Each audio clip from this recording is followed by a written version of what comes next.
Hello everyone, welcome to my YouTube channel once again. So आज जो हम important topic करने वाले हैं वो हम करने वाले हैं अपना डाइंग डिक्लेरेशन पर। ठीक है ना। अब बेसिकली डाइंग डिक्लेरेशन होता क्या है, section 32 of Indian evidence act मुझे बताता है, लेकिन उसकी हेडिंग जो है वो ये है कि statement of the persons, statement persons का who can not be called as witness, जिनको हम एज अ विटनेस नहीं बुला सकते। तो कौन कौन से ऐसे लोग हैं जिनको हम एज अ विटनेस नहीं बुला सकते? तो सेक्शन 32 मेरा क्या बोलता है कि कोई भी स्टेटमेंट, चाहे वो रिटन में हो चाहे वो वर्बल हो, उन बंदों के द्वारा बनाया जाता है, बाय पर्सन वो दिया जाता है हु इज़ डेड, जो मर चुका है, हु कांट बी फाउंड, जो मिल नहीं रहा है। मिलने का मतलब ये नहीं है कि आपने एक दो जगह देखा वो हो गया। मिलने का मतलब है कि आपने जितनी आपको एक अपॉर्चुनिटी थी, जितनी हद तक आप उसको फाउंड कर सकते थे, आपने वहाँ तक किया, लेकिन वो बंदा आपको नहीं मिला, तो आप उसको सेक्शन 32 के अंदर मेंशन करोगे who can't be found, right. Who has incapable of given evidence like insolvent person, ठीक है ना, या फिर वो मेंटली सिक है, फिजिकली सिक है, नहीं अप्लाई हो सकता है कोर्ट के अंदर आके, नहीं अपना एविडेंस दे सकता है वो, या फिर whose attendance can't be procured without unreasonably delay और एक्सपेंसेस, या फिर एक ऐसा बंदा जिसकी अटेंडेंस, अगर हम अटेंडेंस के चक्कर में बैठे रहें तो हमारा इतना डिले हो सकता है केस कि हमें जस्टिस मिलने में बहुत देरी हो जाएगी, ठीक है ना। तो वो ऐसे बंदे की जब प्रेजेंस नहीं होगी, अगर ऐसे की एब्सेंस रहेगी, तो वो रेलिवेंट माने जाएगी अंडर फॉलोइंग सर्कुमटेंसेस। कुछ सर्कुमटेंसेस हैं जिनके अंडर क्या आएंगे, ये जो चारों पॉइंट मुझे दिए गए हैं वो मेरे अप्लाई हो जाएंगे। सबसे पहला तो मेरा वही आता है,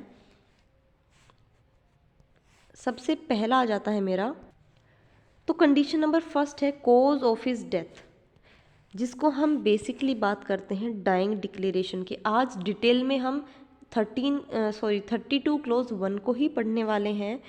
अब बात आती है मेरी कि बाकी के पॉइंट्स क्या रहेंगे। तो सेकंड 32 क्लोज 2 मेरा बोलता है इन कोर्स ऑफ बिजनेस, अगर कोई एक्ट कोर्स ऑफ बिजनेस में किया जाता है तो वो कब वैसे डाइंग डिक्लेरेशन माना जाएगा। Against the pecuniary proprietary interest of the person making it, giving opinion as to the public right, custom matters on the general interest. ये सारे जो 8 के 8 पॉइंट्स हैं वो हम डिटेल में विद एग्जाम्पल्स पढ़ेंगे ताकि और ज़्यादा क्लियर हो जाए। क्लियर। लेकिन सबसे पहले हम शुरू करेंगे अपने डाइंग डिक्लेरेशन से, जिसको 32 क्लोज 1 एग्ज़ाम में हर बार पूछा जाता है, चाहे आप एकेडमिक लेवल पे दो, जुडिशरी लेवल पे दो, कभी भी दो, डाइंग डिक्लेरेशन आपको टिका मिलेगा वहाँ पर, ठीक है ना। और जितना लिखा हुआ है सफिशिएंट है बहुत आपके हर एग्ज़ाम को क्लियर करने के लिए डाइंग डिक्लेरेशन से related.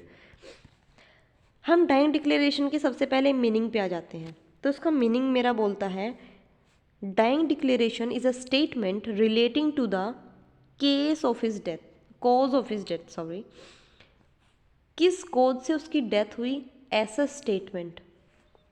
Any of the circumstances results to death, कौन सी ऐसी सर्कुमटेंस थी जिससे उसकी डेथ कॉज हो गई, जिससे ऐसा रिजल्ट आया उस सर्कुमटेंसेज का कि उसकी डेथ हुई। Expectation of death. फोर्थ आता है रेलिवेंसी इन सिविल और क्रिमिनल केसेस। बेसिकली जो डाइंग डिक्लेरेशन है वो इंडिया के अंदर सिविल एंड क्रिमिनल दोनों पर अप्लाई होता है, लेकिन इंग्लिश लॉ में यही डिफरेंस है कि वो खाली क्रिमिनल लॉ पर होता है। सिविल लॉ में डाइंग डिक्लेरेशन इंग्लिश लॉ में नहीं माना जाता। अब सेक्शन 32 क्लोज 1 की जो मेरी बेयर एक्ट की लाइन है वो मेरा बेसिकली यही नहीं चीज़ों को बताता है, और बताता है कि जो स्टेटमेंट है वो मेरा ओरल भी हो सकता है, डॉक्यूमेंट्री भी हो सकता है, और साइन से भी हो सकता है। अभी ये कैसे होगा, अब ओरल देखो, ओरल कैसे हो जाएगा मेरा। फॉर एग्जाम्पल ए के ऊपर चार्जेस हैं कि उसने बी का मर्डर कर दिया, हम मर्डर को लेकर चल रहे हैं, ठीक है ना।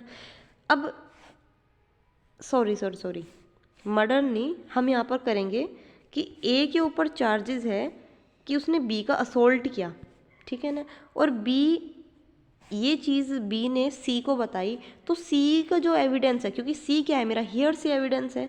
बेसिकली हियर से एविडेंस के अंदर एडमिशन नहीं, एडमिसेबल नहीं माने जाते, लेकिन जब डाइंग डिक्लेरेशन की बात आती है तो हेयर से एविडेंस को भी रेलिवेंट मान लिया जाता है कोर्ट के अंदर। Is it clear? तो इसीलिए हम बोल सकते हैं कि जो स्टेटमेंट होता है, जो ओरल एविडेंस है मेरा, जो हियर से एविडेंस है, वो मेरा एक्सेप्शन होता है हियर से एविडेंस का। क्लियर? अब देखिए एक केस आता है इसमें, that is the queen versus Abdullah. अभी जो मैंने बोला था ना, स्टेटमेंट जो है, स्टेटमेंट मेरा साइन से भी हो सकता है, तो साइन से कैसे होगा वो मेरा एग्जांपल देती हूँ मैं यहाँ पर क्वीन वर्सेस अब्दुल्ला से।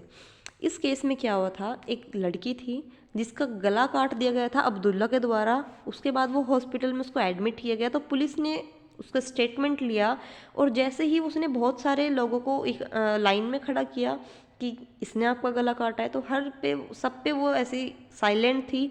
लेकिन जैसे ही अब्दुल्ला का नाम आया तो बंदी बोली, उसने अपना नोडेड किया, उसने थोड़े से अपनी पलकें झपकाई और वहाँ से क्या हुआ, कोर्ट ने ये चीज़ मानी कि it was the dying declaration but it can be used as under section 8 as conduct. मतलब कि जैसे ही अब्दुल्ला का नाम आया, लड़की ने नोडेड किया, उसने बताया कि हाँ अब्दुल्ला ने ही मेरा गला काटा है, तो मतलब क्या हुआ कि डाइंग डिक्लेरेशन तो बन गया, ठीक है ना, कि डाइंग डिक्लेरेशन तो है ये, लेकिन वो सेक्शन 8 के अंदर एज अ कंडक्ट में यूज़ होगा, ना कि हम प्रॉपर उसको डाइंग डिक्लेरेशन के तौर पर मानेंगे।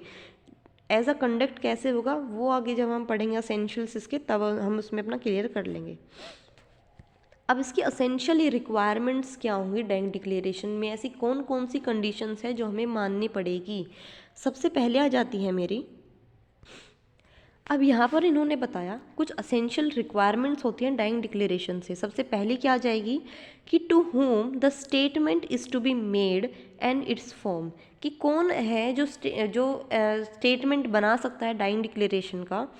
तो कोई भी स्टेटमेंट जो मेड बाय एनी पर्सन, किसी भी बंदे के द्वारा हो सकता है, चाहे वो डॉक्टर हो, चाहे वो मजिस्ट्रेट हो, चाहे वो कोई फ्रेंड हो, कोई रिलेटिव हो, या फिर कोई पुलिस ऑफिसर हो, इन सब के द्वारा आप एक स्टेटमेंट बना सकते हो डाइंग डिक्लेरेशन का। लेकिन इम्पॉर्टेंट बात क्या है नोट करने वाली, कि अगर कोई स्टेटमेंट मजिस्ट्रेट या डॉक्टर के द्वारा दिया गया है तो वो ज़्यादा रिलायबल माना जाएगा उस केस के लिए, ये प्रूफ करने के लिए कि हाँ ये जो स्टेटमेंट डॉक्टर या मजिस्ट्रेट दे रहा है, अगर वो बंदा अपना स्टेटमेंट नहीं दे पाया तो वो डाइंग डिक्लेरेशन माना जाएगा, रादर देन जो पुलिस ऑफिसर या फिर क्लोज रिलेटिव्स स्टेटमेंट देते हैं उनसे ज़्यादा जो रिलायबल माना जाएगा वो मजिस्ट्रेट और डॉक्टर का जो स्टेटमेंट होगा वो ज़्यादा रिलायबल माना जाएगा।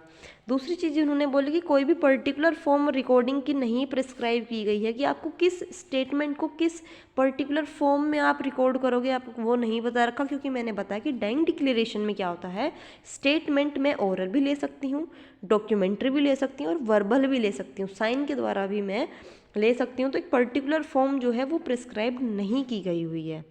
इसका सेकंड असेंशियल आता है मेरा, the person making statement must have died.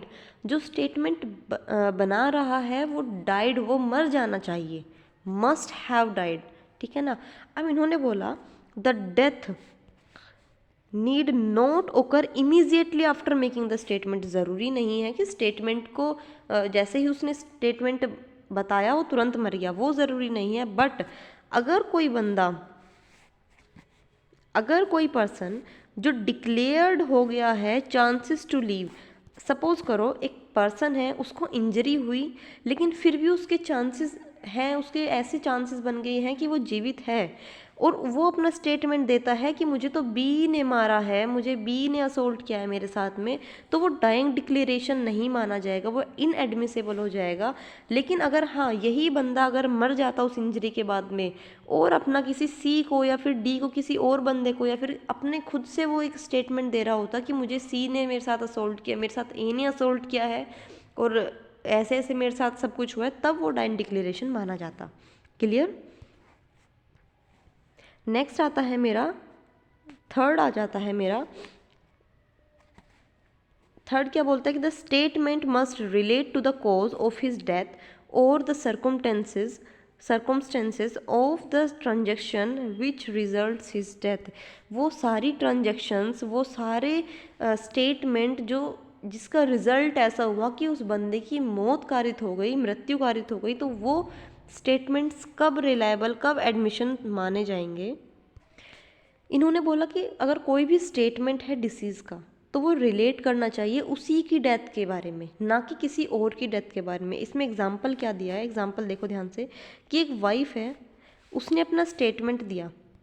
उसने अपना स्टेटमेंट क्या दिया कि मेरे जो हस्बैंड है उनकी जो मौत है वो जेड ने की है, और उसके बाद ये कह के वो सुसाइड कर लेती है। तो अब यहाँ पर उसने अपनी मौत के बारे में तो कुछ नहीं बताया ना कि मेरी मौत कैसे हुई, या अपना डाइंग डिक्लेरेशन तो कुछ नहीं दिया, तो वो चीज़ क्या होगी, वो रेलिवेंट नहीं मानी जाएगी एविडेंस में। लेकिन बहुत ही इम्पोर्टेंट केस है जो हर बार जुडिशरी में बेसिकली पूछा ही जाता है। आपको ये बोल देगा कि सेक्शन 32 क्लोज 1 जो डाइंग डिक्लेरेशन है उससे रिलेटेड क्या आपका एक इम्पोर्टेंट केस लो है, दैट इज़ द पकला नारायण स्वामी वर्सेस एम्परर। इसका खाली पकला नारायण स्वामी में क्या होता है, जो एक्यूज्ड होती है उसकी वाइफ ने डिफेंडेंट से क्या ले रखा थे, कुछ पैसे उधार ले रखे थे जिनकी डिमांड डिफेंडेंट ने की। अब एक पर्टिकुलर डेट उसकी वाइफ ने दी कि चलो उस डेट पर आप आके अपने पैसे ले जाना। तो जैसे ही एक्यूज्ड उसके घर डिफेंडेंट जो है उसके घर जाता है तो वो उसको मार देते हैं। जैसे उसको मार देते हैं तो जो स्टेटमेंट होता है वाइफ का, तो जो डिसीज्ड पर्सन है उसकी वाइफ बताती है कि सर, जब पुलिस ऑफिसर उनसे पूछते हैं कि हाँ सर, वो उस बंदे से मिलने गए थे क्योंकि उन्होंने पैसों के लिए उसको आज बुलाया था, और बाकी जो एविडेंसेस थे वो सारे भी उन्हीं के अगेंस्ट आते हैं। तो इसलिए जो वाइफ का स्टेटमेंट था वो एडमिसिबल मान लिया जाता है एज अ डाइंग डिक्लेरेशन, क्योंकि वो क्या था, उस ट्रांजैक्शन का पार्ट था जिसका रिजल्ट क्या निकला, उस डिसीज्ड पर्सन की मृत्यु। फोर्थ इसका एसेंशियल रिक्वायरमेंट क्या आ जाएगा कि the cause of death must be in question. Cause of death question में होना चाहिए, जैसे कि the declaration under section 32 clause 1 must relate to the death of the declarant. For example, A B C D and E के पास charge लगा कि उन्होंने डकैती की है विलेज में, और जिस टाइम ए को अरेस्ट किया गया वो बहुत ही सीरियसली वाउंड पाया गया, और उसने अपना स्टेटमेंट दिया कि कैसे कैसे हमने डकैती की और कौन कौन उसका पार्ट था। लेकिन बात ये रही कि उस टाइम उसकी मौत नहीं हुई, तो कोर्ट ने बोला कि जो डिक्लेरेशन था वो डाइंग डिक्लेरेशन नहीं माना जाएगा, क्योंकि क्या है, उसके चांसेस जो है, लाइफ जो लिव के चांसेस हैं वो बहुत हैं, वो जी रहा है, तसल्ली में खा पी रहा है, तो हम उसको डाइंग डिक्लेरेशन नहीं मानेंगे। फिफ्थ आ जाएगा मेरा, the statement must be complete and consistent.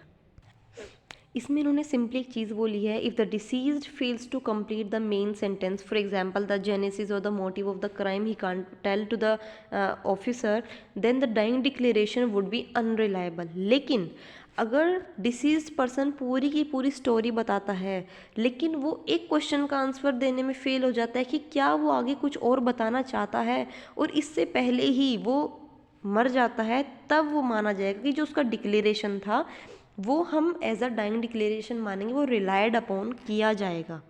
Clear? अब एक चीज़ नोट करने वाली क्या है, बहुत इंपॉर्टेंट है। पहली तो ये, the dying declaration ought not to be rejected or it does not contain details or suffers from minor inconsistencies। For example, अभी जो मैंने बताया कि उसने पूरी स्टोरी बताई लेकिन बाद में वो कुछ चीज़ें नहीं बताया गया, तो हम ये नहीं कह सकते हैं कि डाइंग डिक्लेरेशन रिजेक्ट हो गया।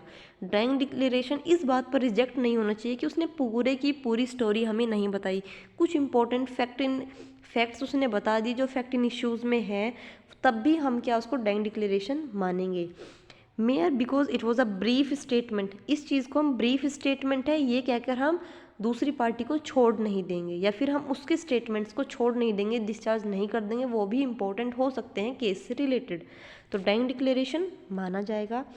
सिक्स्थ मेरा इंपॉर्टेंट क्या जाती है, that the declarant must be competent as a witness. एक इम्पॉर्टेंट क्वेश्चन जुडिशरी में आ जाता है कि डाइंग डिक्लेरेशन अगर किसी चाइल्ड का हुआ, क्या वो एडमिसेबल होगा? तो वो एडमिसेबल नहीं होगा। 6th रिक्वायरमेंट इसकी यही है कि जो डिक्लेरेंट है वो कॉम्पिटेंट होना चाहिए एज अ विटनेस। तो मतलब कि जो dying declaration of a child है वो इनएडमिसेबल रहेगा कोर्ट में। अदर पॉइंट्स में हम ये बोल सकते हैं कि where the injured person was unconscious, खाली वो बेहोश है, तो वो उसका जो डाइंग डिक्लेरेशन है वो रिजेक्ट किया जा सकता है। क्लियर?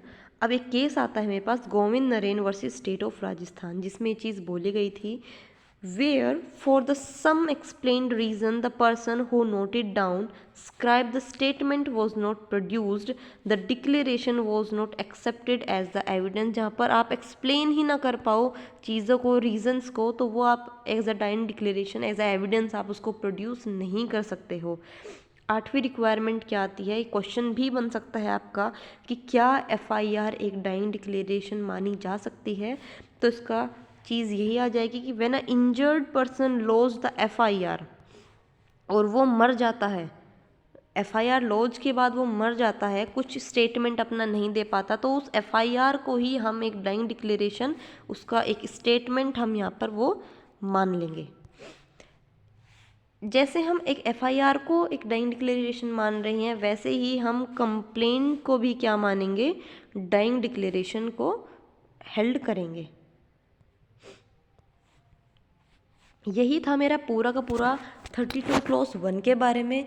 बाकी के जो क्लॉज हैं वो हम पार्ट 2 में बनाएंगे, नहीं तो वीडियो बहुत लंबी हो जाएगी, ठीक है ना।